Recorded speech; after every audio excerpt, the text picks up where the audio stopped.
Shalom Israël, je suis Joshua de la tribu de Benjamin rattaché à la maison de Juda. Aujourd'hui, le titre de la leçon c'est Rassemblez-vous. Sans plus attendre, Jean chapitre 8, verset 32. Ainsi vous connaîtrez la vérité et la vérité vous rendra libre. La vérité, les soi-disant guadeloupéens, les soi-disant martiniquais, les soi-disant haïtiens, les soi-disant réunionnais, les soi-disant guyanais, nous sommes les enfants d'Israël. Nous sommes dispersés aux quatre coins de la planète. 1er Corinthe, on va lire chapitre 10, 1er Corinthe, chapitre 10, et on va lire le verset 11. 1er Corinthe, chapitre 10, verset 11. Écoute ce qu'ils disent. Ces malheurs leur arrivèrent, ok, pour servir d'exemple à d'autres. Ils ont été mis par écrit. Ils ont été mis par écrit. On va lire dans le livre de l'Éternel. Pour nous avertir, car nous vivons en un temps proche de la fin. En un temps proche de la fin. Proche de la fin. Ok? Retenez bien ce mot. Jérémie chapitre 4, verset 5. On va lire. Jérémie chapitre 4, verset 5. Écoute ce qu'il dit. On est ici, là. Il dit, donnez l'alarme en Juda. Alertez Jérusalem et sonnez du corps dans le pays. Criez à pleine voix. Dites qu'on vienne se rassembler. Dites qu'on vienne se rassembler. Vous voyez le mot? Se rassembler. C'est ça le titre de la leçon. Dans les villes fortifiées. Qu'on dresse le signal d'alarme. Le signal d'alarme, c'est la Bible. Du côté de Sion. Sion, c'est Jérusalem. Sion, c'est Jérusalem. 1er roi, chapitre 8. Ok. On va lire le verset 1. 1er roi, chapitre 8, verset 1. Écoute ce qu'il dit. Voilà. En ce moment-là, le roi Salomon invita les anciens du peuple des chefs de tribus et les représentants des vieilles. Ok? Voilà, ça arrive. Famille d'Israël, à se rassembler auprès de lui à Jérusalem pour transporter le coffre de l'alliance du Seigneur depuis la cité de David qu'on appelle également Sion. Ok? Bon, on retourne à Jérémie, chapitre 4. Hein? Voilà. Il y a un peu le verset 6 ici. Ok? Il dit qu'on dresse le signal d'alarme. Ok? Le signal d'alarme, c'est la Bible. Ok? Du côté de Sion. Okay? Qu'on se met à l'abri, que personne ne reste sur place. Du nord, le Seigneur fait venir un malheur, un grand désastre. Le Seigneur fait venir un grand malheur, un grand désastre. Ok? Du nord. Alors, Jérémie chapitre 16. On va lire le verset 14. Jérémie chapitre 16, verset 14. Voilà ce qu'on va lire. Voyez? Le jour vient, déclare le Seigneur, où l'on prêtera serment, non plus en déclarant, je le jure par le Seigneur vivant, qui a retiré d'Égypte les Israélites, qui a retiré d'Égypte, ok, nos ancêtres. Mais je le jure par le Seigneur vivant, qui a retiré les Israélites du pays du Nord, ok. L'Amérique va être détruite, ok. L'Amérique va être détruite. C'est ça le pays du Nord. On va finir de lire le reste. Voilà. Et les autres pays où nous sommes dispersés, aux quatre coins du monde, où ils les avaient chassés, je les ferai revenir en effet sur leur sol, celui que j'ai donné à leur ancêtre, à notre ancêtre. La Guadeloupe, c'est pas notre pays. La Martinique, c'est pas notre pays. La Guyane, c'est pas notre pays. Haïti, c'est pas notre pays. Ok? L'île de la Réunion, c'est pas notre pays. Bon, on va faire de la lecture, vous allez voir. Amos, chapitre 3. On va aller au verset 6. Amos chapitre 3, verset 6. Écoute ce qu'il dit. Hein? S'entend du corps d'alarme dans une ville sans inquiéter tout le monde? Arrive-t-il un malheur dans une ville sans que le Seigneur en soit l'auteur? Deutéronome chapitre 32, verset 39. Deutéronome chapitre 32, verset 39. Voilà. 32, verset 39. Voilà, on va le voir. Ok? Voilà, il arrive là. Deutéronome chapitre 32, verset 39. Reconnaissez-le maintenant. Moi seul, je suis capable de sauver. Il n'existe pas d'autre Dieu que moi. C'est moi qui fais mourir et qui fait vivre. C'est moi qui blesse et qui guérit. Qui pourrait arracher quelqu'un de ma main? Qui pourrait arracher quelqu'un de ma main? Personne. Ok? Le Seigneur, il dit, il fait arriver un grand malheur. Ok? Et ce malheur-là, il va arriver. Il va nous retirer d'entre les nations. C'est écrit dans son livre. On va faire de la lecture. Jérémie, chapitre 35. Ah, et on va lire le verset 1. Il y a la lecture aujourd'hui à faire. Et vous allez voir pourquoi. On lit ça. Jérémie et le clan de Réchabite.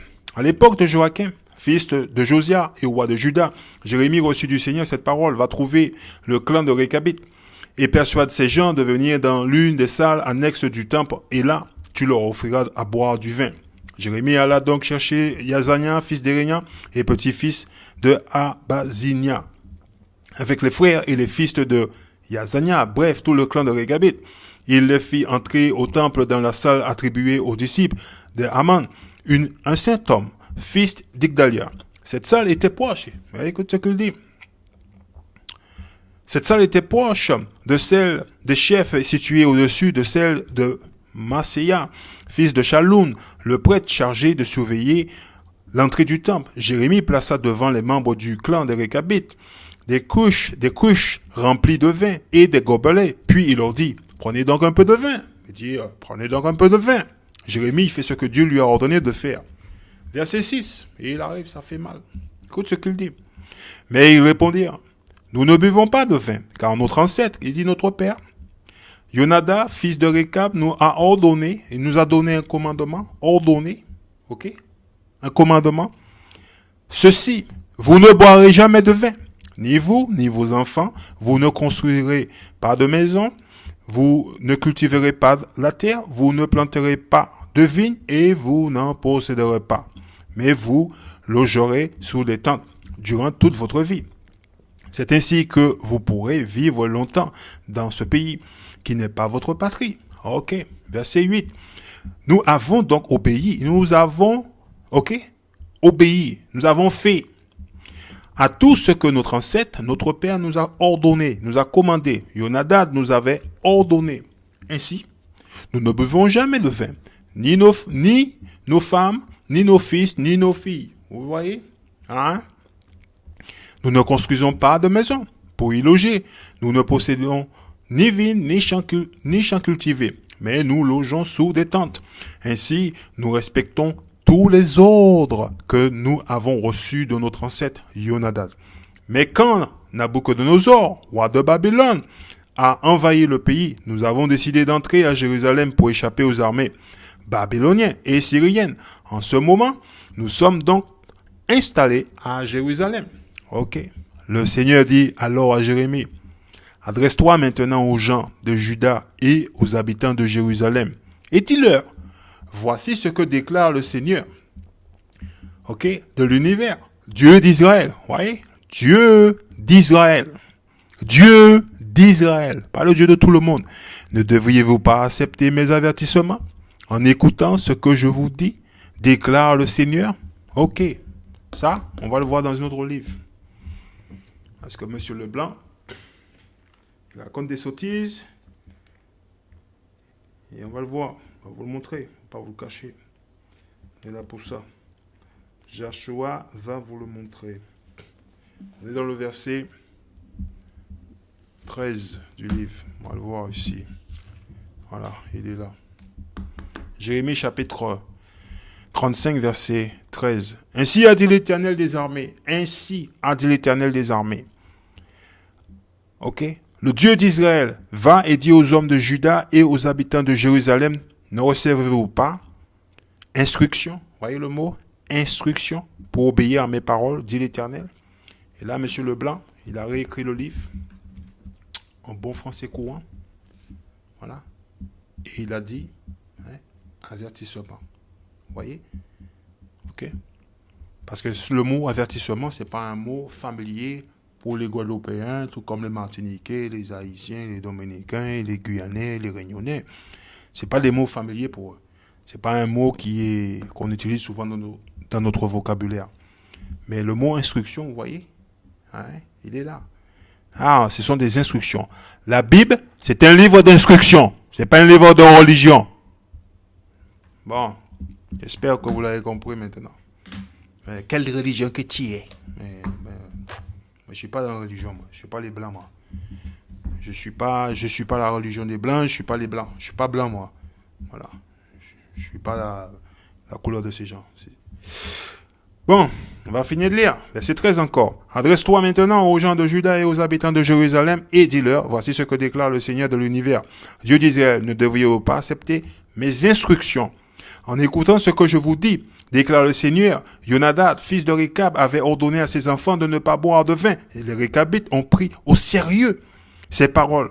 Ok? Ils se sont abstenus de vin jusqu'à aujourd'hui, car ils ont obéi à l'ordre de leurs ancêtres. Voyez? Ils ont obéi à l'ordre de leurs ancêtres. Oh, moi, le Seigneur, je n'ai pas cessé de vous avertir, mais vous ne m'avez pas écouté. Ok? On va voir. Jérémie chapitre 29. On reste un petit peu dans le livre de Jérémie. Verset 4. Jérémie 29, verset 4. Ok? Voilà. Et là.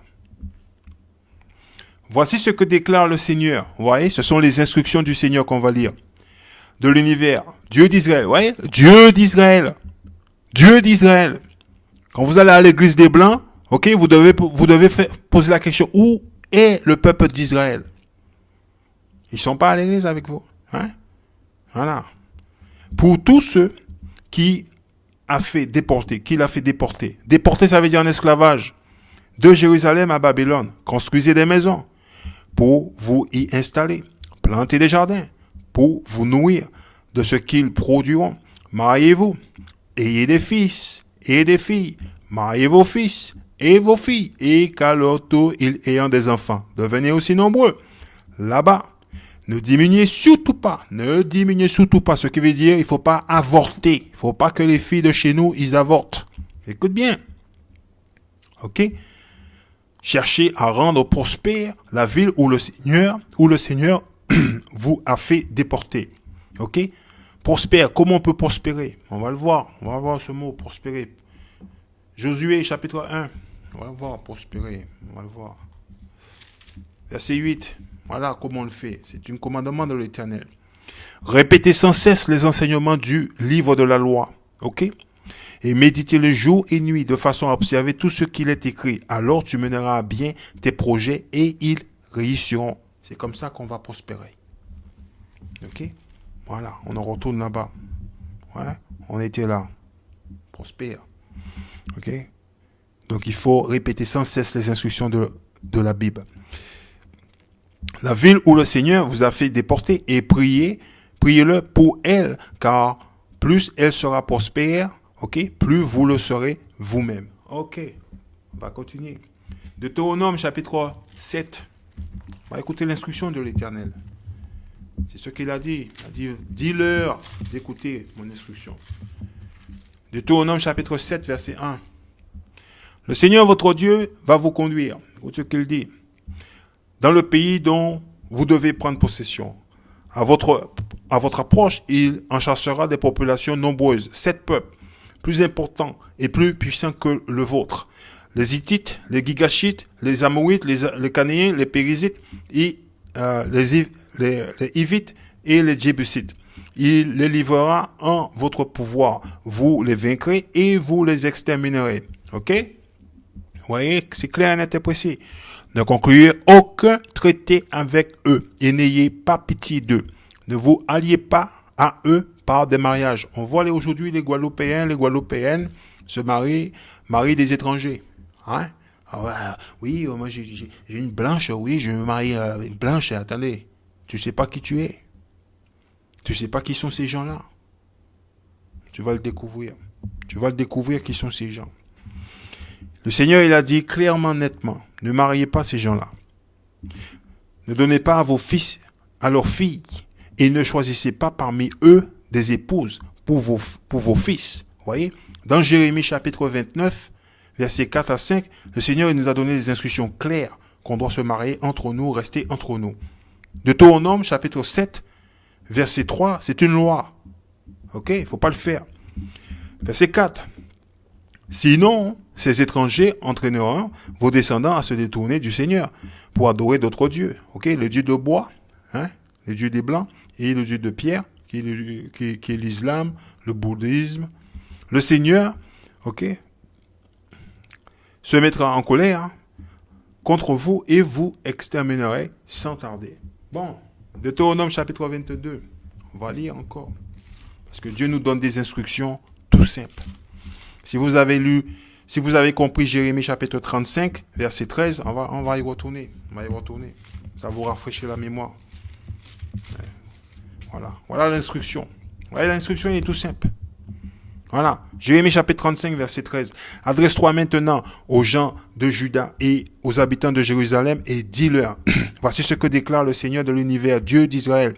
Ne devriez-vous pas accepter mes avertissements en écoutant ce que je vous dis, déclare le Seigneur? Ok? Yonadab, fils de Rekab, avait ordonné à ses enfants de ne pas boire de vin. Vous voyez? Tout simple. Le commandement de l'Éternel, il est simple. Il n'est pas difficile. Il est super simple. Ok? Ne pas boire du vin. Hein? Les Rekabites ont pris au sérieux les paroles. Ils se sont abstenus de vin jusqu'à aujourd'hui. Donc ils ont fait ce qu'a dit leur père. Car ils ont obéi à l'ordre de leur ancêtre. Au moins le Seigneur, je n'ai pas cessé de vous avertir, mais vous n'avez pas écouté. Vous ne voulez pas m'écouter? Deutéronome chapitre 22, verset 5. Ok? Voilà, ça arrive là. Une femme ne doit pas porter des vêtements d'homme, ni un homme des vêtements de femme. Le Seigneur, votre Dieu, a en horreur ceux qui agissent ainsi. Ok? Les femmes ne doivent pas s'habiller en homme, les hommes ne doivent pas s'habiller en femme. Ok? C'est tout simple. Ce sont des commandements tout simples. 1 Corinthe. Ok? Chapitre 11, verset 1. Et là, écoute ce qu'il dit. 1 Corinthe, chapitre 11, verset 1. Suivez mon exemple, comme je suis l'exemple du Christ. Je vous félicite, vous vous souvenez de moi en toute occasion. Voyez? Et vous suivez les instructions que je vous ai transmises. Cependant, je veux que vous compreniez ceci. Le Christ est le chef de tout homme. Jésus-Christ est à la tête de tout homme sur terre. Et le chef, ok, de tout homme. Le mari est le chef de sa femme. Le mari est le chef de sa femme. Ok? Dans un couple, c'est le mari qui est le chef. C'est pas la femme qui est le chef. Ok? Des fois, je vois des hommes, ils vont dans les magasins faire les boutiques. Si leur femme, il arrive, il dit, moi, je veux ça, je trouve ça joli, je veux que tu achètes ça. Non, non. Et l'homme, il est là, il dit, ok, oui, ok, tu veux ça, c'est joli. Moi, je choisis ça, c'est moi qui choisis ça. Ah oui. Allez, prends ça. Et oui, non. L'homme, il est le chef. C'est l'homme qui décide. C'est pas toi qui décide. Ok? Voilà. Il y en a certains, ça va leur vexer, mais c'est la parole de l'Éternel.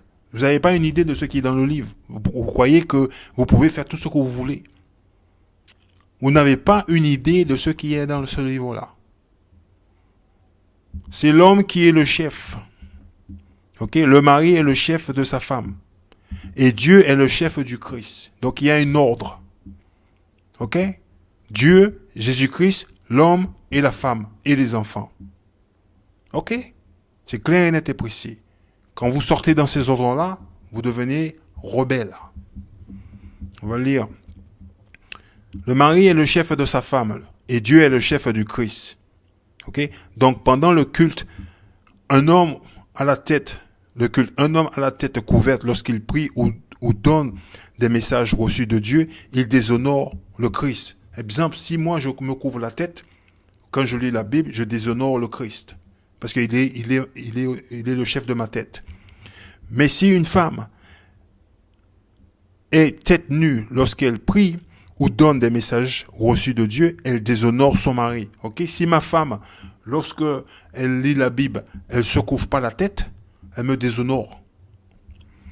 Et elle est comme une femme aux cheveux tondus.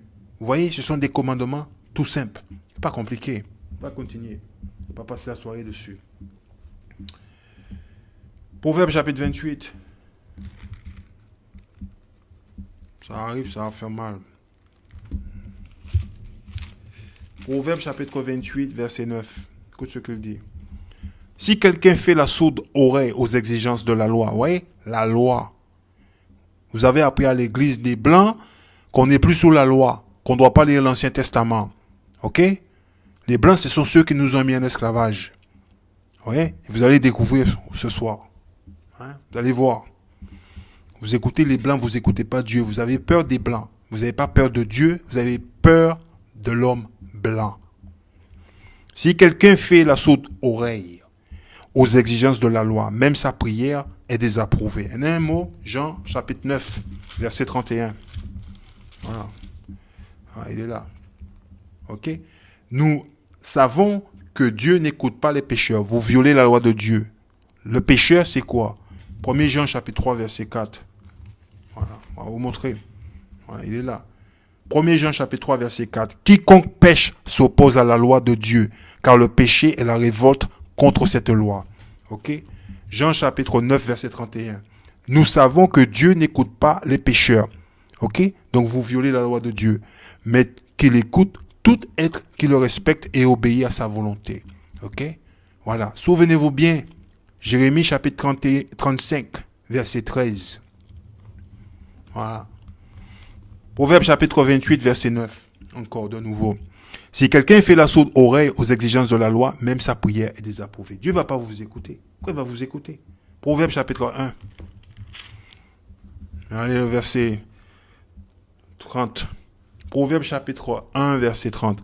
Parce que vous avez accepté, parce que vous n'acceptez pas mes conseils. Voyez? Parce que vous n'acceptez pas mes conseils, mes avertissements, mes instructions, et que vous avez méprisé tous mes avertissements, tous mes instructions. Vous récolterez le fruit de votre conduite. Vous serez écœurés par vos propres machinations. Ok? On va continuer. Vous allez voir Proverbe chapitre 3, verset 31. Hein? Voilà ce qu'il dit. N'envie pas les gens violents et n'imite pas leur conduite. N'envie pas les gens violents. Certains d'entre vous changent de comportement juste pour changer la vérité. Vous voyez des choses qui se passent, mais vous ne voulez pas le dire. Vous vous cachez. On va vous le montrer. Dieu va vous le montrer. Voilà. Lévitique, chapitre 26. On va lire le verset 14. Lévitique, chapitre 26. Allez, on va lire le verset 13. On va commencer 13. Lévitique, chapitre 26, on va faire 13. On va commencer 13. Je suis, Lévitique, chapitre 26, verset 13. Je suis le Seigneur, votre Dieu. Vous voyez? Il dit, votre Dieu. Ok? Ce n'est pas le Dieu de tout le monde. C'est une préposition. Votre Dieu. Qui vous a fait sortir du pays des Égyptiens afin que vous ne soyez plus leurs esclaves. Rappelez-vous-en bien. Le peuple d'Israël était en esclavage en Égypte. C'est comme ça qu'on est devenu une nation. Okay? Depuis que j'ai brisé la domination égyptienne, okay, il a tué les Égyptiens. Voilà ce qu'il a fait. C'est comme ça qu'il a brisé la domination égyptienne qui pesait sur vous. Vous pouvez marcher la tête haute. Aujourd'hui, okay, on n'a toujours pas encore compris. On a un Dieu. Il est le Dieu de Abraham, Isaac et de Jacob. Mais on ne fait pas ce qu'il nous demande de faire. Verset 14.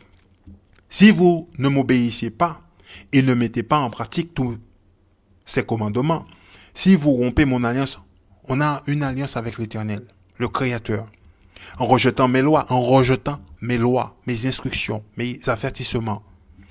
Et en vous détournant des règles qui viennent de moi. Ok? On ne veut pas écouter. Voici comment moi je vous traiterai. La mis clair et net. Hein? Voilà. Je mobiliserai contre vous l'épouvante avec le dépérissement et la fièvre. Ces mots qui, épuisant les regards et rongeant la vie, vous ensemencerez vos champs, mais en vain. Ok? Rappelez-vous-en bien. Dans Jérémie chapitre 29, versets 4 à 5, Dieu nous a demandé de rester ensemble, de nous marier, d'avoir un jardin, de travailler et de manger le fruit de notre travail. Et là, il dit, voilà, hein, qu'on va semer, hein, on va relire. Il dit le dépérissement et la fièvre, ces mots épuisants. Ok? Voilà. Les regards rongeant la vie, vous ensemencerez vos champs, mais en vain, car ce sont vos ennemis qui s'empareront de vos récoltes, des récoltes. En un mot, je vous donne un exemple. Ok? Nous, on est Jérémie chapitre 22, verset 13. On va vous donner celui-là. Jérémie chapitre 22, verset 13. Il est là. Okay. L'économie mondiale a été conçue sur le dos des Guadeloupéens, Martiniquais, Haïtiens, Dominicains. On n'a rien appris. Il est là. Jérémie chapitre 22, verset 13. Voilà. Ok? Quel malheur pour toi, Joachim. Ok? Tu te fais construire un palais sans respecter la justice. Tu y ajoutes des étages sans respecter le droit des gens. Tu fais travailler les autres pour rien sans les payer. Nos parents ont travaillé en esclavage. Ils n'ont pas gagné des sous. Ok? Les blancs payés, ils sont devenus riches. Ayotte, il est devenu riche comment? Comment M. Ayotte, il est devenu riche? Comment ces blancs payés, ils sont devenus riches? Ok? Sous les dos des Guadeloupéens, des Martiniquais, des Haïtiens, des Dominicains. Comment ces gens sont devenus riches? Ok? Eh bien, c'est ce que l'Éternel nous dit ici, là. Dans Lévitique, chapitre 26. Il nous dit ici, ok? Voilà. Vous ensemencerez vos champs, mais en vain, car ce sont vos ennemis, ok? Voilà, ce sont nos ennemis. Ce sont nos ennemis, ok? Qui s'empareront des récoltes, qui va s'emparer du fruit de notre travail. Deutéronome, chapitre 28. On va vous donner un autre. 28. Verset 33. Voilà. Deutéronome chapitre 28, verset 33. Un peuple inconnu, les Blancs c'est un peuple inconnu pour nous, on n'est pas de la même nation, se nourrira de vos récoltes, de tout le produit de votre travail. Ok? Tous les bénéfices de notre travail, c'est eux qui le mangent. Ils le passent à leurs enfants. Nous, on est des esclaves ici. On n'a toujours pas encore remarqué cela. Vous serez sans cesse exploités et maltraités. Examinez-vous, Guadeloupéens. Prenez la peine de vous examiner. Prenez la peine de vous examiner, Martiniquais, Haïtiens, Dominicains, Réunionnais, Guyanais. Prenez la peine. Lévitique, ok, chapitre 26, verset 17. J'interviendrai contre vous. C'est le Seigneur qui nous a fait ça. Ok? Parce qu'on n'a pas voulu l'écouter. Contre vous, ok? Vous serez battus par vos adversaires, par vos ennemis. Ouais? Vous tomberez sous la domination de vos ennemis. Ouais? Ouais, dans le verset, ennemi, adversaire, ennemi. Vous tomberez sous vos ennemis. Ouais? C'est pas notre ami. Les amis ne mettent pas les amis en esclavage. Vous fuirez même si personne ne vous poursuit. Si cela ne vous amène pas à m'obéir. Dieu, il a fait tout ça pour qu'on puisse l'obéir. Je multiplierai par 7 le châtiment de vos fautes. Vous voyez? Tout simple, tout clair, tout net, tout précis. Proverbe chapitre 1. On va lire. Proverbe 1. On va retourner là-bas. On va lire verset 30. Et là. Parce que vous n'avez pas accepté mes conseils. On ne veut pas accepter le conseil de l'Éternel. Est-ce que les commandements de l'Éternel est difficile? La réponse est non. La preuve, ok, l'Éternel, il a dit à Jérémie, tu vas trouver Réchabite là, tu les amènes chez moi là, et tu leur donnes du vin à boire. Et ils sont venus, ils ont dit, Jérémie, on ne boit pas du vin. Notre papa nous a donné des instructions, on suit les instructions de notre père. Dieu, il a dit à Jérémie, tu vas dire les gens de Judée et de Jérusalem là, est-ce qu'ils ne vont pas recevoir des instructions là? C'est quoi le problème? Les commandements de l'Éternel sont simples. Verset 30. Parce que vous n'avez pas accepté mes conseils et que vous avez méprisé tous mes avertissements. Voilà pourquoi nous sommes dans cette situation dans laquelle nous sommes. On va s'identifier maintenant. Deutéronome chapitre 28. Parce que peut-être il y a des nouveaux, il y a des gens qui ne comprennent pas. Voilà. Deutéronome chapitre 28. Et on va lire le verset 32. Voilà, ça arrive. Ok. Écoute ce qu'il dit. Sous vos yeux, Deutéronome chapitre 28, verset 32. Sous vos yeux, vos fils et vos filles seront livrés comme esclaves à des étrangers. Vous vous fatiguerez à guetter le retour à longueur de journée. Et vous ne pourrez pas l'obtenir. On ne pouvait pas l'obtenir. Pourquoi? Parce qu'on n'est pas organisé. On n'a pas de force dans nos mains. On n'a pas d'armée. Ok? Verset 41. Voilà. Écoute ce qu'il dit. Vous mettrez au monde des fils et des filles, mais vous ne pourrez pas les garder près de vous, car ils seront emmenés en exil. En exil, verset 32 nous l'explique clair. Sous vos yeux, et vos fils et vos filles seront livrés comme esclaves. Comme esclaves. Ok? À des étrangers. Les Blancs, c'est des étrangers pour nous. Ce n'est pas de notre peuple. Les Africains, c'est des étrangers. Les Arabes, c'est des étrangers. Les Chinois, c'est des étrangers. Vous vous fatiguerez à guetter le retour à longueur de journée et vous ne pourrez pas l'obtenir. Vous voyez, c'est clair, c'est net, c'est précis. Verset 47. Si donc vous ne servez pas le Seigneur, si donc vous n'écoutez pas les instructions de l'Éternel, vous voyez, ok, votre Dieu, vous voyez, c'est pas le Dieu de tout le monde. avec joie et de tout votre cœur lorsque vous aurez de tout en abondance. C'est clair? Ok? Vous deviendrez les esclaves des ennemis. Vous deviendrez les esclaves des ennemis. Qui c'est qui est l'esclave ici? C'est nous. On oublie le passé? C'est pas écrit dans le livre du Seigneur, Deutéronome chapitre 32, verset 7. On va lire. Voilà, c'est pas écrit ici. Ok? Pensez au jour d'autrefois, remontez le cours des années, demandez à vos parents, ok? Et aux vieillards de vous raconter le passé. Hein? Aujourd'hui, les Guadeloupéens, les Martiniquais, les Guyanais, les Réunionnais, les Haïtiens, on est libre. On est libre. Oh, on est libre. Non, vous n'êtes pas libre. Il y a une bonne nouvelle pour vous, vous n'êtes pas libre. Vous croyez vous êtes libre. Vous avez l'illusion, vous êtes libre. Ok? Dieu, il vous le dit. Il est marqué dans son livre. Ok? Vous deviendrez les esclaves des ennemis. On est dans le livre de Deutéronome chapitre 28, verset 48. Vous deviendrez les esclaves des ennemis que le Seigneur enverra contre vous. Vous aurez faim et soif, vous serez nus et privés de tout. Le Seigneur placera un joug de fer sur vos épaules jusqu'à ce que vous soyez exterminés. Ok? Lorsqu'on a faim, on va chez notre ennemi. Lorsqu'on a soif, on va chez notre ennemi. Ok? Parce qu'on ne possède pas Cora, on ne possède pas les supermarchés. Ok? On ne possède rien. Lorsqu'on a besoin d'habits, on va chez notre ennemi. Lorsqu'on a besoin d'un certificat de naissance, on va chez notre ennemi. Lorsqu'on a besoin d'un certificat de décès, on va chez notre ennemi. Lorsqu'on a besoin de l'éducation, pour envoyer nos enfants à l'école, on va chez notre ennemi. C'est clair, c'est net et c'est précis la Bible. Il ne nous a pas menti. Hein. Dieu nous a dit, hein, vous deviendrez les esclaves, ok, des ennemis que le Seigneur enverra contre vous. Vous aurez faim. Lorsqu'on a faim, on va faire les courses où? Chez Cora, ok, chez Carrefour, chez Casino, chez Intermarché, chez Monoprix. Tout ça, ce sont les magasins des ennemis. L'eau qui tombe du ciel, ok, si on ne la paye pas, notre ennemi, il coupe l'eau. Ok? Lorsqu'on a besoin d'habits, on serait nu. Lorsqu'on a besoin d'habits, on va dans les magasins. Ok? Pour acheter des habits. Célio, Naf, Etam, ok? La Redoute, Tati, tous ces magasins, on ne possède rien, nous. On va chez notre ennemi.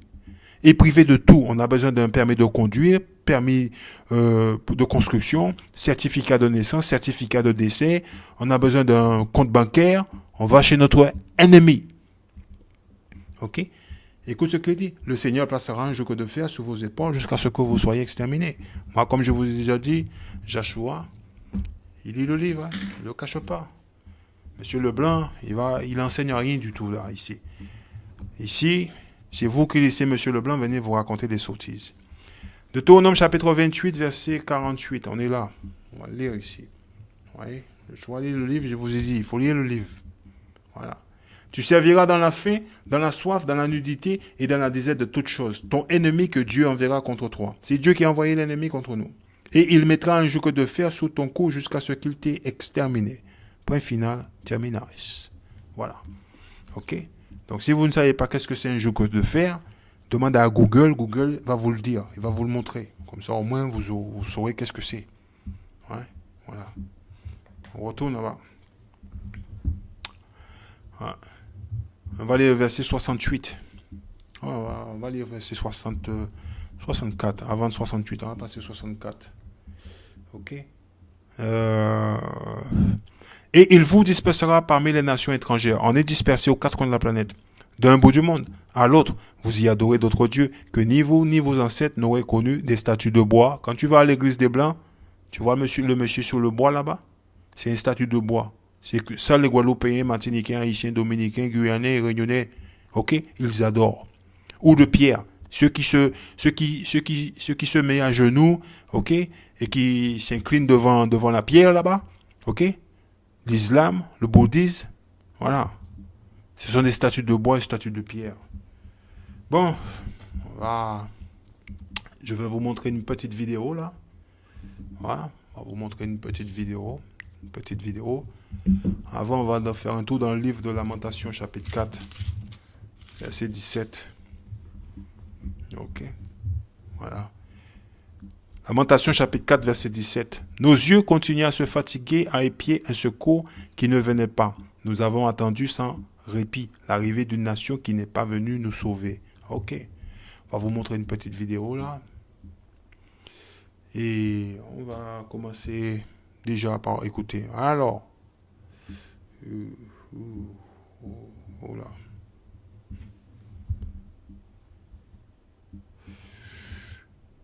Ok.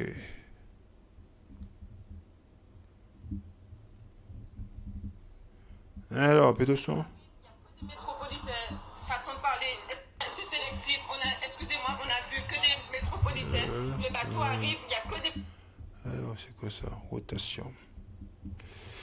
Rotation. Voilà. C'est sélectif. Excusez-moi, on a vu que des métropolitains. Le bateau arrive, il n'y a que des métropolitains. Façon de parler, excusez-moi du terme, que des blancs. Il n'y a que des blancs dans le bateau. Le bateau en question, le voici. Il est près de 21h lorsqu'il accoste à Saint-François. À son bord, près de 100 rescapés, majoritairement de nationalité américaine. Eux sont sortis de l'enfer. Là, nous sommes les 3 seuls Guadeloupéens à réussir à partir là en fait. Hein. Sinon, ce sont des personnes qui viennent d'un hôtel. On est les 3 seuls Guadeloupéens. Donc, quand je suis rentrée dans le bateau, ça m'a fait de la peine parce que j'ai pris avec de la place et que j'ai laissé peu de collègues derrière. Le constat est visuel, fruit des preuves pourtant partagées. Comme si la survie des uns était plus importante que celle des autres. Il y a des gens qui sont dénudés, qui n'ont rien du tout. Ils demandent à l'aide. Il y a des femmes, des mères sans logement, pardon, qui n'ont plus rien, qui n'ont pas de toit. Et on leur dit de... Ok. On va lire la Bible un peu. Moi, j'adore lire l'écriture. Nos yeux, Lamentation chapitre 4, verset 17. Nos yeux continuaient à se fatiguer, à épier un secours qui ne venait pas. Nous avons attendu sans répit l'arrivée d'une nation qui n'est pas venue nous sauver.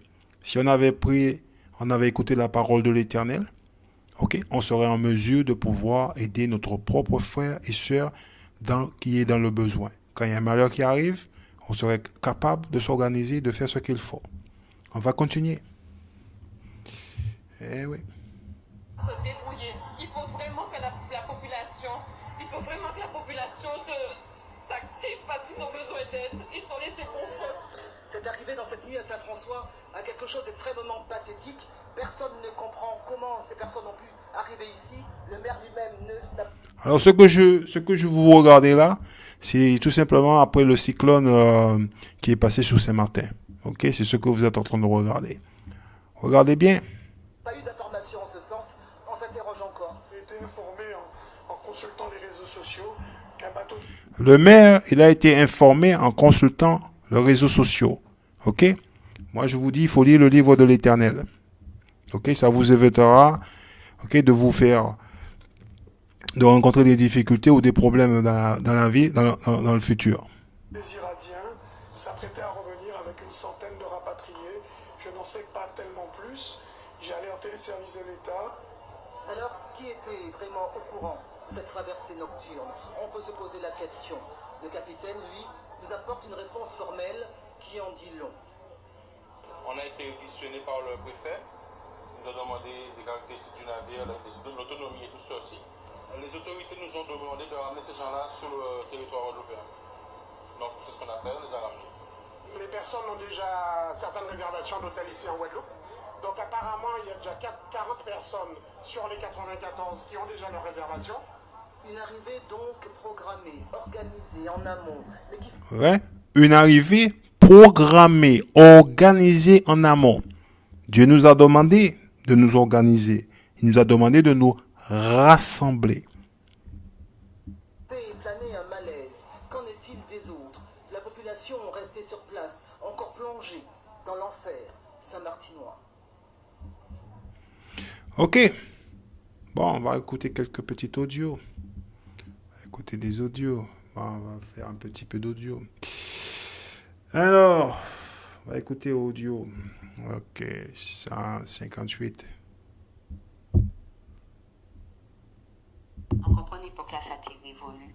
On peut rendre compte que l'esclavage pas aboli, que nous avons notre forme d'esclavage. Vous pouvez dire comme ça qu'au 21e siècle, on peut retrouver moins Hein?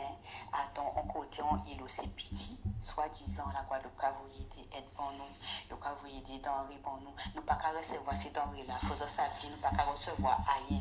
Population là qui est sinistrée là, c'est Saint-Martinois là, même nous qui en dit temps à population à Saint-Martin, nous pas qu'à recevoir ces denrées-là. Ces gendarmes-là, pas qu'à faire rien, ils n'ont pas qu'à défendre la population. Hein? Ils n'ont pas laissé la population-là livrée à lui-même. Ils ont faim, ils n'ont pas ni de l'eau, ils n'ont pas ni courant, ils n'ont pas ni manger. Ces gens-là qui ont retrouvé, ils ont pillé des magasins, qui ont volé des magasins avec ces gens-là. Hein? Est-ce que c'est une situation, vous avez compris de dire, c'est une situation correcte pour une population qui est sinistrée? Depuis mardi, ouragan l'a passé, nous samedi, c'est mon la faim. Ils ont mené manger, ils ont rien qui ont parti à la population à manger. Hein? Dans il a pas qu'à venir pour les sinistrés, c'est un qui blanc qui canne, faut savli. Faut savli. Il y a un rapatriement qui est organisé pour une seule partie de la population, là, pour catégorie à monde. C'est-à-dire que l'aéroport là, est soi-disant fermé pour nèg. Mais nèg, quand nous constatons que l'avion qui a décollé est en Caraïbes, Air Antilles, que l'avion qui a décollé, qui a fait navette depuis 6 h du matin. Les nègres là, ils renseigné pour que quelqu'un fait pas de laisser rentrer à l'aéroport là. D'accord? Moi, arrivé rentrer l'après-midi là, il pas tenu le choix. Rien qui blanc capati. Foyer, gendarme, la PAF, hein? Toutes ces blancs à orienter là. On rapatriement rien qui passe ce monde là ça. Est-ce que Zoka juger ça normal, nous à Saint-Martin, collectivité qui dépend de la France, qui dépend de la Guadeloupe? D'accord, c'est Saint-Martinois qui est sinistré, c'est mon là, ça c'est pas sinistré. J'avais dit moi que dans ces cas de figure là, ça, vie à ces monde là, ça plus important qui vit en nous. Faut se dire moi, est-ce que vie en nous pas ni pour importance pour ça peut faire des ordres de priorité, hein? Zoka fait ces nègres là passer, Zoka fait rien qu'il a dans qu'il a parce qu'il rentre, Zoka fait tout plan là passer devant moi, Zoka ces militaires là qui viennent râler moi pour faire moi reculer en qu'il là. Pour petit moun en moi et moi pas monter en avion là pour nous pas bénéficier de rapatriement là parce que nous pas ni la bonne couleur de peau. Est-ce que ça a trouvé ça normal en passer tout après-midi là debout avec petit moun en moi qui a fait la quai pour empêcher ça bénéficier de même rapatriement qui c'est moun là ça parce qu'en fait estimer que vie en moi aussi importante que vie à yo pour savoir qu'on pas arriver monter en avion là. Hein, et que toutes ces femmes à ces messieurs, parce qu'elles sont blancs, parce qu'elles sont femmes de gendarmes, parce qu'elles sont femmes de policiers, hein, elles sont plus sinistrées qui pour monde. Hein, elles pas ni pour famille en Guadeloupe, elles ont retrouvé elles surplombé, elles dormi à l'aéroport en Guadeloupe alors que moi besoin rentrer à casa moi et que nous essayons de rentrer par tous les moyens, elles dit non, nous ne pouvons pas rentrer, viens, nous pas important. OK. Nous racontons en note. Les collègues ont audio bazot fait tourner 6 op. Je de l'aéroport Grand Case. En beaucoup béni depuis hier. Pas ni de l'eau, ni électricité Saint-Martin. Les magasins sont pillés. Aujourd'hui, je me suis retrouvé au stade. Il y avait de nouveau nous bracons en magasin pour nous manger, pour nous acheter de l'eau. Parce qu'il n'y a rien à Saint-Martin. Tout est pillé, tout est... Les gens rentrent partout. C'est une impression que nous avons une espèce de guest-tapant. Je dois nous prendre un sans secrétaire de nous. On est à l'aéroport de Grand Case. Tu sais quelque chose? Vous savez quelque chose? Il y a eu 150 personnes qui sont parties de Saint-Martin gratuitement sur les vols Air Antilles Express et Air Caraïbes. Rien qui blanc. Il n'y a eu que des blancs en tête devant l'aéroport là. Les militaires là qui ont barré l'aéroport là. Ils ont fait rien qui c'est blanc. Blanc, format, gendarme, format, pas savent qui moun, et petit moun, ils ont parti. Plein, toute la population, on est devant l'aéroport. Les gens nous empêchent de rentrer dans l'aéroport. Et dernier vol là, ils ont fermé, ils ont dit qu'on s'est rentré chez vous. Donc voilà la situation à Saint-Martin. Contrairement à ce que les médias racontent en Guadeloupe. Donc c'est la merde, c'est la grosse merde. Là, nous allons essayer pour ton monnaie pour nous garder qui gens nous a quitté Saint-Martin. Dans tous les cas, comme je vous ai dit, en vrai, ici, Elise Jode là, l'école peut ouvert avant 6 mois au moins Saint-Martin. Vu comment la situation est ici. Donc là, on est en train de porter une manœuvre pour voir comment on fait pour entrer chez nous. Voilà. Donc, de loin, de préciser, on peut faire des denrées alimentaires et qui arrivent à Saint-Martin. Mais ça fait plaisir d'avoir des petites nouvelles, de voir que certains nous soutiennent, certains nous envoient des messages parce que c'est très très dur. Merci à ceux qui nous soutiennent et puis nous caquons puis on regarde comment on va faire pour entrer chez nous quoi. OK. Bon, Joshua va retourner dans le livre, hein. OK. Voilà. On va vous montrer ça dans le livre. OK. Voilà. Jérémie chapitre 35. Verset 12. Écoute ce que dit le Seigneur.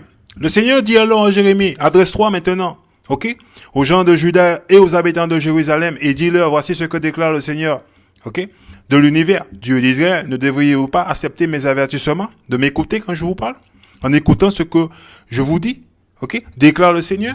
Bien. Ça arrive, ça fait mal.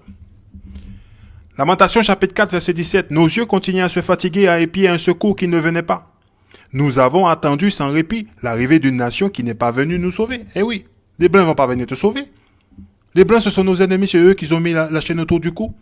Vous l'avez oublié? Ok, Isaïe chapitre 30. Ah, il faut vous rafraîchir la mémoire. Verset 12, il est là, Isaïe chapitre 30, verset 12. Voici donc ce que déclare l'unique vrai Dieu. L'unique vrai Dieu. Ok, le Dieu d'Israël. Vous le voyez, le Dieu d'Israël. Vous repoussez ce que je dis. Vous repoussez mes instructions. Vous vous fiez plutôt à l'oppression. Vous vous fiez à l'oppression. Ok? Qui nous oppresse? C'est pas ces gens-là? Ah, ok, vous allez voir, ça continue. Et aux intrigues pour trouver des appuis. Vous essayez de trouver des appuis auprès d'une nation qui ne peut pas vous sauver. Lamentation, chapitre 4, verset 17 encore. On va comprendre ce que dit l'Éternel. Voilà ce qu'il dit ici. Ok? Nos yeux continuaient à se fatiguer, à épier un secours qui ne venait pas. Nous avons attendu sans répit l'arrivée d'une nation. Les Blancs ne vont pas venir te sauver. Et je vais te le montrer. Parce que Dieu, il a dit, il faut vous le montrer. Qui n'est pas venu nous sauver. Ah, Siracidée, chapitre 10. Ouais, ça arrive, ça fait mal maintenant. Verset 12. Voilà. Pas compliqué. Il est là. Siracidée, chapitre 12, verset 10. Ne fais jamais confiance à ton ennemi. C'est pas marqué dans la Bible? On lit ça dans la Bible. C'est pas marqué dans la Bible? C'est pas une Bible? Hein? La Sainte Bible. C'est pas marqué dedans? La Sainte Bible. C'est pas marqué? Voilà. Ne fais jamais confiance à ton ennemi. Qui est ton ennemi? Je sais pas qui est mon ennemi. Deutéronome, chapitre 28. On va le lire. On va lire Deutéronome, chapitre 28, verset 48 encore. Vous deviendrez les esclaves des ennemis que le Seigneur enverra contre vous. Au cas où peut-être vous ne le savez pas, c'est Dieu qui les a envoyés après nous. Ok? Le Seigneur enverra contre vous. Vous aurez faim. Lorsqu'on a faim, on va chez l'ennemi. Et soif, on va chez l'ennemi. Et serait nu lorsqu'on a besoin d'habits, on va chez l'ennemi.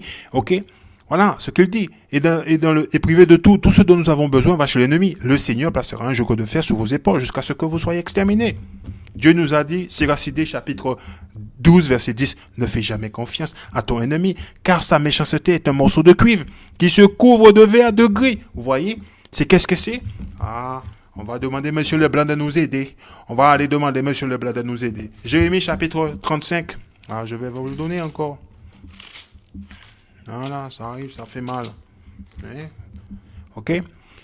Adresse-toi maintenant, Jérémie chapitre 35, verset 13, adresse-toi maintenant aux gens de Juda et aux habitants de Jérusalem, et dis-leur, voici ce que déclare le Seigneur de l'univers, Dieu d'Israël, ne devriez-vous pas accepter mes avertissements en écoutant ce que je vous dis? Déclare le Seigneur. Vous ne voulez pas écouter. Vous voulez aller voir M. Leblanc. Ok. Verset 16, on retourne à Siracidée, on est dans le livre de Siracidée. Si vous avez passé le livre-là, je vous ai déjà dit, il faut vous procurer les livres. Voilà, moi je vous montre le livre, je ne vous le cache pas, je ne suis pas votre pasteur. Ok? Moi, je suis pas payé par M. Leblanc. Même s'il m'aurait donné des sous, je préfère, ok, l'écriture de l'Éternel. Moi, je ne suis pas là pour vous cacher la vérité. Je vais vous donner la vérité. Voilà. Verset 16. Siracidée, chapitre 12, verset 16. Un ennemi te parle avec des mots gentils. Eh oui. Un ennemi te parle avec des mots gentils. Ils vont venir te parler avec des mots gentils. Moi, j'aime tout le monde, moi. Moi, je n'ai pas de problème. C'est ce qu'ils vont te dire. Ils cherchent en même temps comment te prendre au piège. Ils vont te prendre au piège. Ce n'est pas nos amis. Tu peux le voir ému, essuyant une lame de crocodile. Il va essuyer une lame de crocodile. Ok? Mais s'il trouve l'occasion, il ne manquera pas de s'enivrer de sang. Et il ne manquera pas de te tuer. Ok? Si un malheur t'arrive, il sera déjà là. Et sous prétexte de t'aider, moi je vais vous le montrer. Peut-être vous avez oublié. Vous dites, oui, moi j'ai oublié, je ne comprends pas. Qu'est-ce qu'il raconte lui? On va vous le montrer. Moi je ne vous cache pas. Voilà. Les gens en Guadeloupe, lorsqu'ils ont vu le malheur arriver. Voilà. C'est sélectif.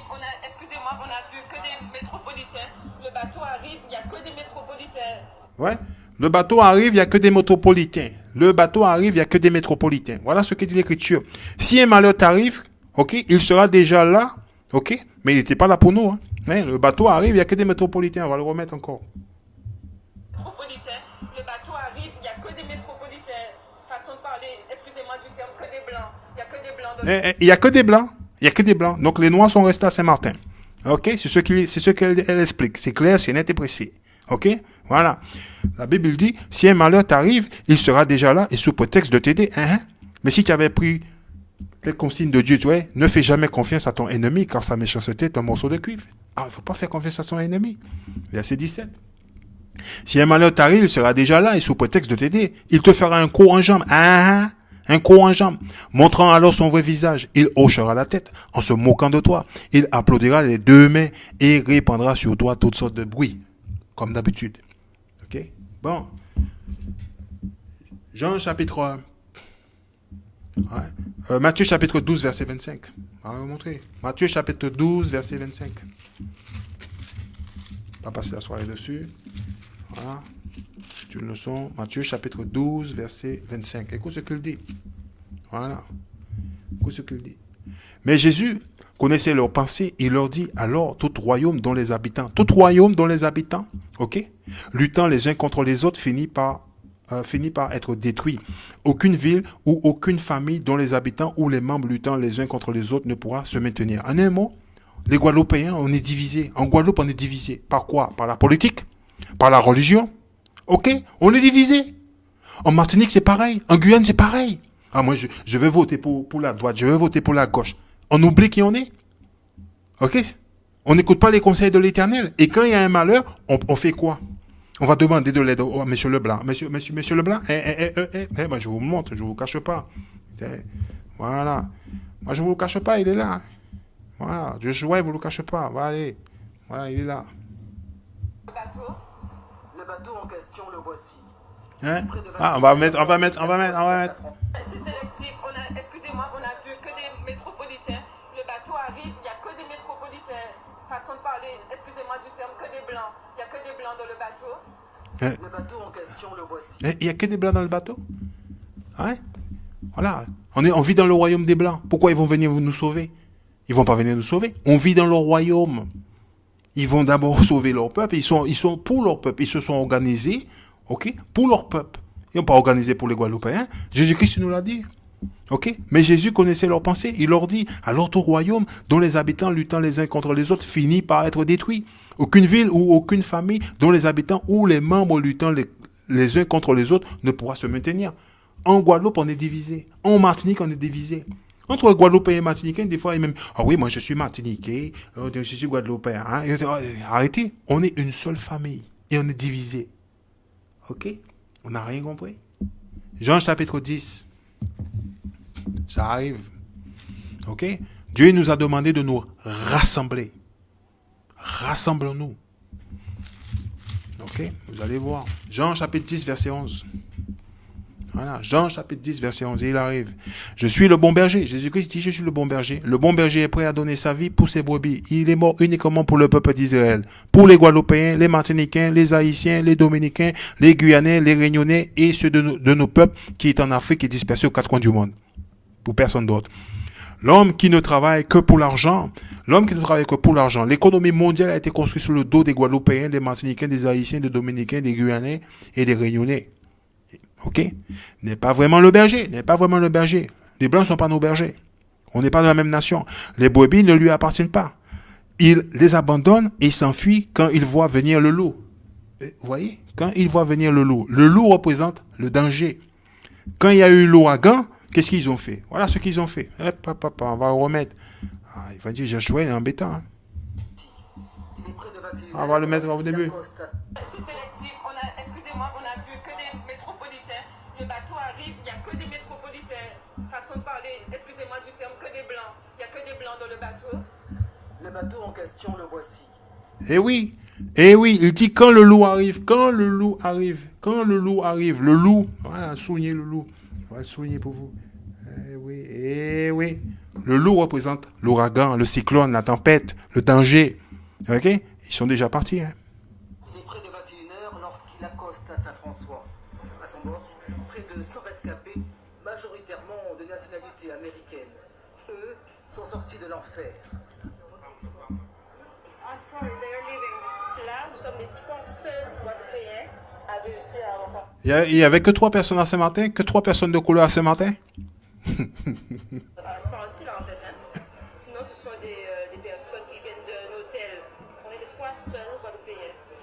suis rentré dans le bateau, ça m'a fait de la peine parce que j'ai pris avec de la place et que j'ai laissé plein de collègues derrière.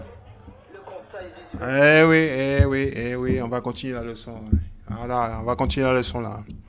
Ok. Voyez, il faut lire la parole de l'Éternel. Il ne faut pas écouter ce que disent les médias. C'est ici c'est ici que ça se passe. Ok. Vous allez voir. Verset 12 encore. L'homme qui ne travaille que pour de l'argent n'est pas vraiment le berger. Ok. Les blancs, ils sont après nous que pour l'argent. Ok. Dieu nous a expliqué clairement, nettement qui sont ces gens-là.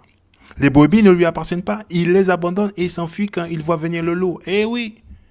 Ils sont déjà dans l'avion. Ils ont déjà pris le bateau. Tu vois, tu te démerdes. Alors le loup se jette sur les brebis et disperse le troupeau. Guadeloupéens, Martiniquais, Haïtiens, Dominicains, Guyanais, examinez-vous comment nous sommes arrivés sur l'île. Réunionnais, comment nous sommes arrivés sur l'île? Sur des bateaux d'esclaves. Ok? On est un peuple qui est dispersé. On est un peuple qui est divisé. On est une nation. On marche dans la rue comme si on est des étrangers les uns des autres, ne sachant pas qui on est. Pourquoi? Parce qu'on ne veut pas écouter la parole de l'Éternel. Eh oui.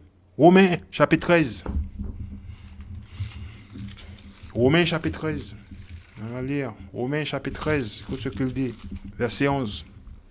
Écoute ce qu'il dit. Prenez cela d'autant plus au sérieux que vous savez en quel temps nous sommes. Le moment est venu de vous réveiller de votre sommeil. En effet, le salut est plus près de nous maintenant qu'au moment où nous avons commencé à croire. Michée. Allez, Michée. Chapitre 2, verset 10. Ok? Écoute ce qu'il dit dans Michée. Debout, partez, finis votre tranquillité. Finis la tranquillité à cause de vos infidélités. Des cruelles souffrances vous attendent. Ok? Voilà. Des cruelles souffrances nous attendent. Ok? Vous le voyez? Pas compliqué. Proverbe chapitre 1, verset 25. Ah oui, ça arrive. Ok? Il arrive, il est là. Écoute ce qu'il dit. Vous rejetez tous mes conseils et vous n'acceptez pas mes avertissements. On n'accepte pas les avertissements de l'Éternel. C'est pourquoi, lorsque vous serez dans le malheur, je rirai de vous à mon tour. Vous voyez ce que dit le Seigneur? Le Seigneur, il nous appelle. Il nous dit, réveille-toi. Laisse la place, là. Dégage, là. C'est pas ta place. Fais pas confiance à ces gens-là. Ok? Je rirai de vous à mon tour. Je me moquerai lorsque la peur vous saisira. Guadeloupéens, Martiniquais, Haïtiens, Dominicains, réveillez-vous. Actes chapitre 17. Ok?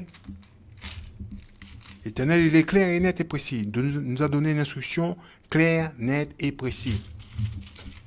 On doit suivre ses instructions. Verset 30. Actes chapitre 17, verset 30. Il est là. Mais Dieu ne tient plus compte des temps où les humains étaient ignorants. Si vous voulez rester ignorants, restez-y. Mais il les appelle maintenant tous, en tout lieu, à changer de comportement. Eh oui, réveillez-vous. Il en a fixé un jour où il jugera le monde entier avec justice, avec la loi. Par un homme qu'il a désigné, il en a donné la preuve à tous en relevant cet homme d'entre les morts. Oh oh. Voilà. Ok? Donc, qu'est-ce que Dieu nous a ordonné de faire? Révélation chapitre 18. On va le voir. Voilà ce que Dieu il a dit. Écoute ce qu'il dit. Verset 4. Il dit, puis j'entendis une autre voix qui venait du ciel. La voix, il est là devant vous. C'est ça. Qui venait du ciel. Et qu'est-ce qu'il dit? Sortez du milieu d'elle, mon peuple. Les gens qui ont été amenés sur des bateaux d'esclaves. Séparez-vous des maîtres d'esclaves. Arrêtez d'aller dans leur église. Arrêtez de suivre leurs coutumes. Arrêtez de vous identifier comme étant un membre de leur clan ou de leur société. Ok? Il dit, sortez du milieu d'elle, mon peuple. Ok? Les amis, ne mettez pas les amis en esclavage. Dieu nous donne une instruction claire afin de ne pas être complice de ses péchés et de ne pas subir avec elle le fléau, le jugement qui vont la frapper. Qui vont la frapper? Parce qu'il vous a dit, il a arrêté un temps pour juger, ok, la terre. Et il ne veut pas que vous mourrez. Il veut que vous vous répentez. Ok, 2 Corinthiens chapitre 6. On va lire. Il a rajouté quelque chose là. Il dit, dis-leur. Tu vas leur dire. 2 Corinthiens chapitre 6, verset 17. C'est pourquoi vous devez les quitter et vous séparer d'eux. Séparez-vous du maître d'esclaves. Séparez-vous. Ok? de ce monde dans lequel vous vivez. Réunissez-vous comme le Seigneur nous a ordonné entre nous. C'est ce qu'il nous a ordonné de faire. Ne touchez à rien d'impur. Et moi, je vous accueillerai. Je serai un père pour vous et vous serez des fils et des filles pour moi, dit le Seigneur Tout-Puissant. Ce n'est pas Joshua qui le dit. Ok? Proverbe chapitre 6, verset 6. On va lire ça. Certains, on va lire pourquoi. Proverbe 6, verset 6. Écoute ce qu'il dit ici. Toi qui es paresseux, va voir la fourmi. Observe son comportement. Et vire en une leçon de sagesse. Dieu nous dit, va voir la fourmi et apprendre une leçon de sagesse auprès de la fourmi. Ok? La fourmi n'a ni surveillant, ni contremaître, ni patron. Pourtant, elle amasse de la nourriture pendant l'été. Au temps de la récolte, elle fait des provisions. Voyez? Pour ceux d'entre vous qui regardent la vidéo, ok? Je vous invite à aller sur YouTube, ok? Et de regarder un documentaire, ok, sur la fourmi. Prenez la peine de regarder, ok, un reportage qui est fait sur la fourmi. Ok? Ça ne va pas vous coûter beaucoup de temps. Ça va peut-être vous prendre 40 minutes, 50 minutes, je ne sais pas. Ok? Prenez la peine de regarder. Dieu nous a dit, va voir la fourmi et apprends une leçon de sagesse. Va regarder la fourmi. Vous verrez par vous-même comment la fourmi s'organise, comment il y a des fourmis qui construisent, il y a des fourmis qui protègent, il y a des fourmis, ils ont des fonctions différentes dans la fourmilière. Et après, vous pouvez examiner la nation dans laquelle vous venez. Vous dire, ok, nous, on n'est pas organisé comme ça. Nous, on n'a pas ça.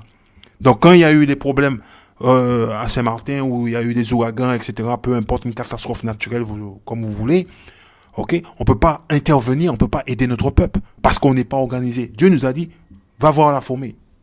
Allez-y voir la fourmi. Il ne faut pas avoir peur. Allez juste voir la fourmi. Je vais regarder sur YouTube une documentaire, ok, sur la fourmi. C'est pour vous. Jérémie, chapitre 8, verset 7.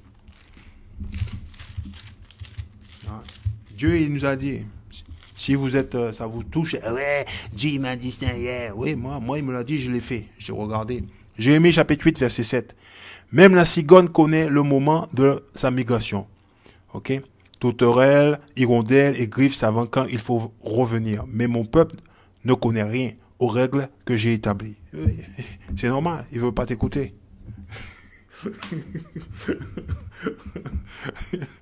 Voilà. Jérémie chapitre 4 verset 22. Voilà. Mon peuple ne connaît rien aux règles que j'ai établies. Il ne veut pas t'écouter. Voilà.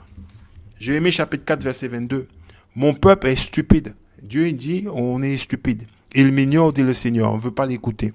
Ce sont des enfants sans cervelle. On n'a pas de cervelle. Les Guadeloupéens, les Martiniquais, les Haïtiens, les Dominicains, les Guyanais, les Réunionnais et tous ceux qui sont dispersés en Afrique et aux quatre coins du monde, Dieu nous dit on n'a pas de cervelle, y compris moi-même. Ok. Ouais. On n'a pas de cervelle. On ne veut pas l'écouter. Ouais. Ils ne comprenaient rien. Moi, je vous dis, tant que je ne lisais pas ce livre-là, je ne comprenais rien à la vie. Quand j'ai ouvert ce livre-là, je dis, oh, ça parle de moi, ce livre-là, ça parle de mon peuple, là. Oh, là, maintenant, je commence à comprendre. Avant, je ne comprenais pas. Il y a des choses que je ne comprenais pas. Maintenant, je comprends. Je dis, oh, c'est dans le livre, ça. Ok? Écoute ce que Dieu dit. Ils ne sont experts que pour mal faire. On est expert pour mal faire. Dieu le met. Mais pour ce qui est de bien faire, pour ce qui est bien, qu'est-ce qui est bien? Obéir à la loi de Dieu. Ok? Écoute ce qu'il dit. Ils n'y comprennent rien. Vous ne comprenez rien du tout. Vous avez des yeux, vous voyez un tas de choses qui se passent, mais vous comprenez rien du tout. Isaïe chapitre 42. Allez, on va finir avec ça. 42. Ok. Verset 20. Il a vu beaucoup de choses. Vous voyez ce qui se passe. Ok? Vous voyez comment les gens ils nous haïssent. Vous voyez comment les gens nous traitent. Vous voyez cela. Ok? Mais il n'a rien retenu. Vous n'avez rien appris. Il a une bonne oreille. Eh oui, il a une bonne ouïe. Mais il n'a rien entendu. Ok? Bon. Alors, avant de partir, je vais vous donner des instructions que l'Éternel nous a ordonnées. et que on doit mettre en pratique. Exode chapitre 20. Allez. Exode 20, verset 8. Voyez, on va vous le montrer. Ce sont des commandements tout simples. Dieu l'a dit, c'est pas moi qui l'ai dit. Exode 20, verset 8. Alors, on le lit où? On le lit dans les 10 commandements. Et souvent les gens, il y a 10 commandements, mon frère, que 10 commandements. Bah ouais, eh bien, on va lire le verset 8. Le verset 8 des 10 commandements, pour vous montrer, ok, que vous êtes des gens sans cervelle. N'oubliez jamais de me consacrer le jour du repos. Tu as 6 jours pour travailler et faire tout ton ouvrage. Le 7e jour, c'est le sabbat. Ouais, le 7e jour est le sabbat, qui m'est réservé à moi, le Seigneur, ton Dieu. Tu ne feras aucun travail ce jour-là, ni toi, ni tes enfants, ni tes serviteurs ou servantes. Alors, c'est quoi ce jour? On va dans les vocabulaires du livre. Hein? Voilà, on est dans le vocabulaire du livre. Voilà, on est là. Ouais. Le livre n'a pas changé, hein, il est toujours là. On va lire ça. Le sabbat est le 7e jour, ok, de la semaine israélite, c'est-à-dire le samedi. Pendant ce jour consacré à Dieu, tout travail est interdit. Alors ça commence depuis le vendredi soir au coucher du soleil, ça finit le samedi au coucher du soleil.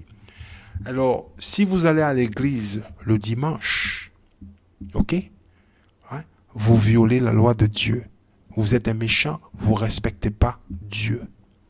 Ok, le sabbat, c'est le samedi. Dieu vous a dit de retourner à ses instructions. Ok? Bien. Donc, il n'y a pas d'église le samedi, le dimanche pour vous. Il vous a demandé de vous séparer, de vous retirer. Ok? Il faut laisser les églises de ces gens tranquilles. Il n'y a rien.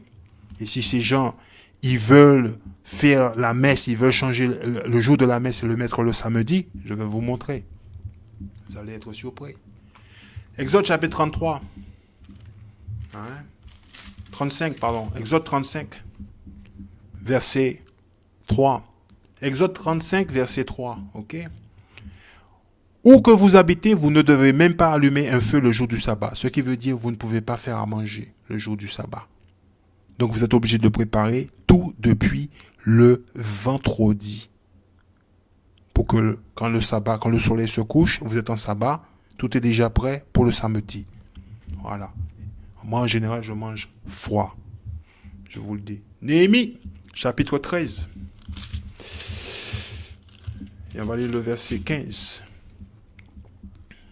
Ok. À cette même époque, je vis dans le pays de Juda des gens qui foulaient du raisin dans les pressoirs durant le jour du sabbat. D'autres transportaient du blé chargé sur des ânes, du vin, du raisin, des figues et toutes sortes d'autres choses pour les introduire à Jérusalem. Je leur donnais un avertissement le jour où ils vendaient leurs marchandises. Ils vendaient leurs marchandises. De plus, les Tyriens installés à Jérusalem faisaient venir du poisson et d'autres denrées pour les vendre le jour du sabbat. Le jour du sabbat, vous ne pouvez pas acheter, vous ne pouvez pas vendre. Vous ne pouvez pas acheter, vous ne pouvez pas vendre. Ok? Voilà. Si vous avez trouvé une bonne affaire le jour du sabbat, vous ne pouvez pas l'acheter. Ok? Vous violez le sabbat. Ok? Aux gens de Jérusalem et de Juda, j'adressais des reproches aux notables, aux chefs de Juda. Vous rendez-vous compte du mal que vous faites? Leur dis-je, vous ne respectez pas le caractère sacré du sabbat. Vos ancêtres ont agi ainsi. Et c'est bien pourquoi notre Dieu nous a infligé de tels malheurs. Ok, voyez? À nous et à notre ville. Et vous, par votre manque de respect à l'égard du sabbat, vous ne faites que ramener la colère de Dieu contre Israël. Dès lors, j'ordonnais qu'on ferme les portes de Jérusalem à la tombée de la nuit, avant le début du sabbat, et qu'on ne les rouvre pas avant la fin du sabbat. Ok, je plaçais quelques-uns de mes collaborateurs à proximité pour veiller à ce qu'aucune marchandise ne pénètre dans la ville durant le sabbat. Ok, voilà. Néhémie a pris des sanctions radicales. Ok, radicales. Bon, on va lire. Jean chapitre 10, verset 27. Jean 10, verset 27. On va aller dans le livre d'Ézéchiel avant. Ézéchiel, chapitre 3. Ok. Et on va aller le verset 17. Ézéchiel 3, verset 17. Tu n'es qu'un homme, mais je fais de toi un guetteur pour alerter le peuple d'Israël. Tu écouteras mes paroles et tu transmettras mes avertissements. Vous voyez? Tu transmettras mes avertissements. Ok? Aux Israélites. Ok? Voilà. Supposons que j'ai à prévenir un méchant qui va vers une mort certaine. Le méchant, c'est celui qui viole la loi de Dieu. Si tu ne l'avertis pas d'avoir à changer sa mauvaise conduite afin qu'il puisse vivre, ce méchant, ok, voilà, mourra à cause de ses fautes. Mais c'est toi que je tiendrai pour responsable de sa mort. Voyez? Par contre, si tu l'avertis et qu'il ne renonce pas à sa méchanceté et à sa mauvaise conduite, il mourra à cause de ses fautes. Mais toi, tu auras préservé ta vie. Nous sommes liés les uns des autres. Pour ceux d'entre vous qui sont abonnés sur ma chaîne, okay, vous devez partager cela avec votre frère et vos sœurs. Vous ne pouvez pas garder la vérité de l'Éternel dans votre poche. Vous ne pouvez pas. Okay? Voilà. Vous devez le transmettre à vos frères et à votre sœur. Dieu nous a ordonné des choses simples à faire, de nous rassembler, okay? De transmettre ces ordonnances à notre propre peuple. Hein? Il nous a demandé de faire ces choses-là. Lévitique chapitre 23 nous dit ce qu'on doit faire. On va lire Lévitique chapitre 23, ça ne va pas vous coûter beaucoup. Voilà ce que Dieu nous a dit. Lévitique chapitre 23, voilà, 23 verset 3. Voyez ce que Dieu nous a ordonné de faire. Il y a 6 jours dans la semaine pour travailler, le 7e jour et le sabbat. Le jour du repos mis à part pour que vous vous rassembliez. Voyez, rassembliez en mon honneur. Vous ne devez faire aucun travail pendant le sabbat, mais me consacrer ce jour, quel que soit l'endroit où vous habitez. Est-ce que nous faisons cela? Guadeloupéens, Martiniquais, Haïtiens, Dominicains, Guyanais, Réunionnais? Jean chapitre 10. On doit s'examiner. Si vous regardez la vidéo, ok, il faut transmettre cela, il faut la partager. Mes frères, il faut qu'on se rassemble, étudier la Bible et la transmettre à nos frères et nos sœurs. Ce n'est pas à M. Leblanc de le faire pour nous. Ok? Prenez la peine de regarder la vidéo et de comprendre bien le message de l'Éternel. Jean chapitre 10, verset 27. Ah, on va lire là. Voilà. Vous voyez ici? Mes brebis écoutant ma voix. Ok? Je les connais et elles me suivent. Ok? Voilà. Mes brebis écoutant ma voix, je les connais et elles me suivent. Voilà. Jésus-Christ est le roi du peuple d'Israël. Il est le chef, okay, des brebis. Okay. Voilà. Nous sommes ses brebis. Alors, c'est à lui on doit écouter. Les instructions de l'Éternel est simple. Chapitre 14, on va faire 14, on va partir, verset 15. Ok, voilà ce qu'il dit. Jean chapitre 14, verset 15, écoute ce qu'il dit. Si vous m'aimez, vous obéissez à mes commandements, vous voyez? Si vous m'aimez, vous obéissez à mes commandements. Chapitre 15, verset 10, écoute ce qu'il dit. Si vous obéissez à mes commandements, vous demeurez dans mon amour. Comme moi, j'ai obéi au commandement de mon Père et que je demeure dans son amour. Il a obéi au commandement de Dieu. 1 Jean chapitre 5. 1 Jean chapitre 5, verset 3. Okay? En effet, aimer Dieu implique que nous obéissons à ses commandements. Et ses commandements ne sont pas pénibles. Vous voyez? Ils ne sont pas difficiles. Avec ça, je prends la sortie et je vous dis bonne lecture, bonne étude. Ok? Mes frères et mes sœurs, que la bénédiction du Père et du Fils soit avec vous et que vous appliquez les commandements de l'Éternel. Il n'est pas pénible, il n'est pas difficile, ok, à faire. Dieu nous a donné des instructions et il est super simple à faire. Ok? Voilà. Relisez Jérémie chapitre 35 et vous le verrez par vous-même. Pas compliqué. Voilà. Avec ça, je vous dis shalom, et je suis à la sortie.